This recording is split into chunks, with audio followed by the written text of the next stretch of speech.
Sage Wanderer here, and welcome to Coffee Talk on the road.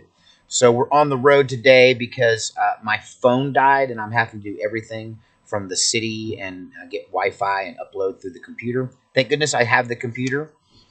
I'm doing what I can about the phone. I don't have the resources. I'm waiting for some money, hopefully, to come in the next day or two to help me go ahead and get a better phone and a camera. Anyway, that business aside, it's Coffee Talk, and today we're talking about we are Bigfoot. What do you mean, we are Bigfoot? Well, if you've ever seen the end of Coffee Talk, you know that I kind of compare myself to a picture of Bigfoot. And, it's interesting that people who have had the infamous North American ape in their crosshairs, intending to kill the Bigfoot and prove once and for all the existence of said animal. When it came time for them to pull the trigger, they just couldn't do it because they felt like it was murder, because they were just too human-like. Dun, dun, dun. So, what if Bigfoot is the missing link and we are essentially Bigfoot? Now, let's talk about the theory of evolution for a minute. I'm a little bit different than most creationist Christians. I do believe in evolution because it's provable to a degree. The origin story as evolution being a replacement for the creation theory is unprovable, in my opinion. However, it's easy to see things evolve over eons through the fossil record. And I can say that as a human being, I feel like I've evolved, and as a species and a race, we've evolved. And I could open up a whole new Coffee Talk about how that aliens are actually time travelers from the future, and we are evolving into them. Do. But, I could spend the rest of my life on this channel just talking about the first few pages of the Bible. The story of creation is very interesting, and if you are aware of it, you'll know that the creation of men and women is in two places. I won't get into why that is, but let's talk about Adam and Eve. So it says that God made Adam from the dust of the earth. He formed him from the dust of the earth. And then he breathed into him the breath of life, and man became a living soul. So what you have is, you have a body, essentially, or a triune creature, right? Body, mind, spirit. That's kind of how we see and categorize ourselves as humans. And I've been told by people, yeah, you're a hybrid. You're part God, you're part man. And but it doesn't say that. It says that God formed man from the dust of the earth. Okay, so it means he started with something. And when you do the word study and you really go back and look at the dust of the earth, it means he started with a specimen of something from the earth planet, right? And then God provided another essence known as the breath of life. And theologians will argue that that is our spirit and the thing that's in us that is eternal. And it's probably true, but it says in the Bible that man became a living soul, not a disembodied soul, but a living soul, right? So what did God start with? What is the dust? We're told in funeral services that from dust we came and from dust we shall return. Hang on, I need a drink. From dust we came and dust we shall return. And so what does that mean? What did God start with? I have a theory. It's based on a lot of things, and from the Bible to extra-biblical historical specimens and books and archaeological studies, and just a lifetime of studying this stuff, I've come up with the Coffee Talk theory on Bigfoot, okay? That Bigfoot is, in fact, not just a North American ape. He is the most advanced primate on Earth, and next to human beings. And one might add that that's a scientific statement, that if, in fact, a North American bipedal 6-foot ape with the kind of intellect that people report encountering, almost the ability to speak, and in one case of some very interesting online videos of a man literally having a conversation with Sasquatch on a repeated basis, taught that thing to speak English, right? And you can find that on the internet. I think it's something Cascade, the Bigfoot Cascade, Bigfoot, something, I don't know. But don't know if that stuff's real. Sounds really interesting. I will tell you this. I had a conversation with Bigfoot. You can find that in my story time with Uncle Sage, my conversation with Bigfoot. So I know the things, that they're verbal. They're out there. And they're smarter than an animal, but not quite a human. So my theory is that when God was done with creation, he had the epitomal, the penultimate bipedal ape just south of human being, right? Okay? And that's what Sasquatches are. And that what humans are a biological tinkering where the DNA of God was put into a DNA donor of a Sasquatch. Sasquatch now is perfectly adapted to this planet. The Sasquatch, this is why if Sasquatch exists, we can't find him because he's so perfectly adapted. Later on, I'll do another video about maybe he's a transdimensional being or an alien. But right now, we're just going on the basis that maybe he's us. Maybe he's the dust. Maybe God started with a full-grown Bigfoot, right? And then he formed that into his image. That's the dust he started with.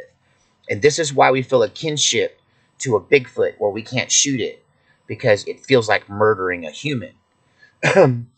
And then I start thinking about stories. I believe that the New World Order, the highest level of people who are behind everything, they know what's going on. Them that we all talk about, they know what's going on. And for some rule or reason in the universe, and it's probably, I'm sure, an edict passed down by God, they can't really fool us and do stuff to us without telling us up front the truth. But they don't have to tell us the truth in so much as the whole truth as the truth. All they got to do is give us an image of the truth, right? So they call this foreshadowing or predictive programming. It's another element of that. But I think about the images of Bigfoot that we see in movies like Harry and the Hendersons. How Harry is a human. He's not an animal. He's just a big clumsy oaf, right? And then there's Chewbacca. You know, they chose to show us an alien planet inhabited by Bigfoots. Come on, Chewbacca in every way is Bigfoot. How come no one talks about how Chewbacca is Bigfoot? And then there is the story that I've actually cataloged on this channel on another Coffee Talk about the Mount St. Helens Bigfoot conspiracy, where these Bigfoots were rounded up by the Forest Service. They knew they were there. The military worked with the Forest Service to go into remote areas and save them from the eruption of Mount St. Helens, but they wouldn't leave. And they're described in that story as almost like Native Americans. They can speak to us and communicate, and they have tribal structure, and they're basically indigenous humans covered in hair and way bigger than us that are capable of digesting different kinds of food and are more perfectly suited for, think about it. I got all these clothes on and stuff in the wintertime because if I went around naked in the wintertime here, I'd die from exposure. Not to mention I'd get arrested.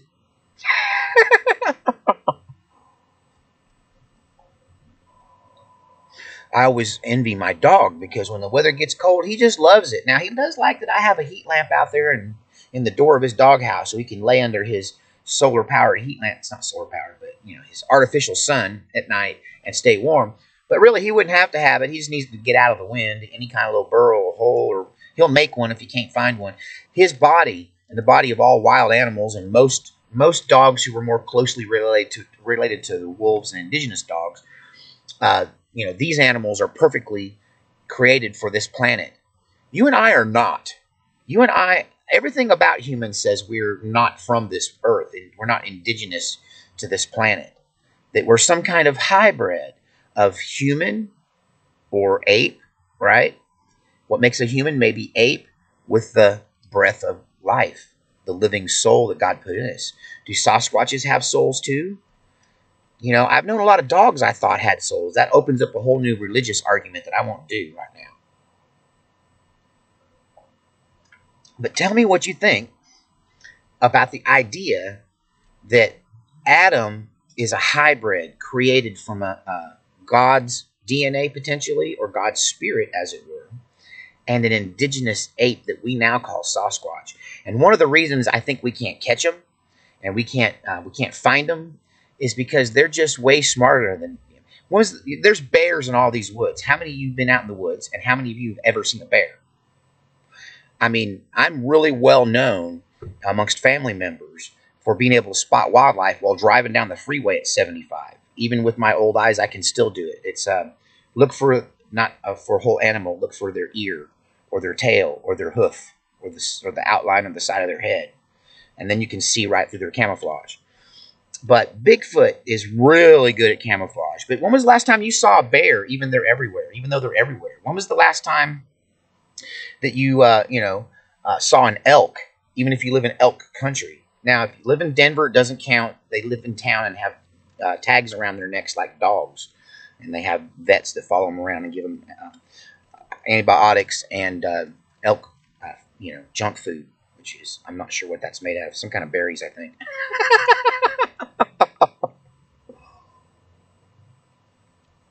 So, I'm, presenting this theory that Bigfoot is us. That the only reason that we can survive as well as we do is that at least half of our DNA is designed to survive on this planet. And it also explains the great diversity between human specimens. You just can't compare an Antifa to one of these guys that just got back from the sandbox. It's like, have you ever seen that? Like Wallowitz on the Big Bang Theory. He looks like a completely different kind of human than I do.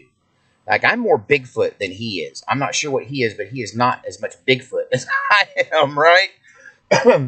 Wallowitz on the Big Bang Theory, he looks more like the gray aliens that are visiting us. Are they time travelers from the future? That's up to another up and coming coffee talk. But tell me what you think in the comment section, and we'll see you next time, because I'm almost out of coffee. Good to the last grounds. You know what? I bought that coffee. I didn't make it because I'm on the run, and it's got grounds in it. I won't name the place. Shame, shame, shame. I make better coffee than they do. All right, we'll see you next time on Coffee Talk.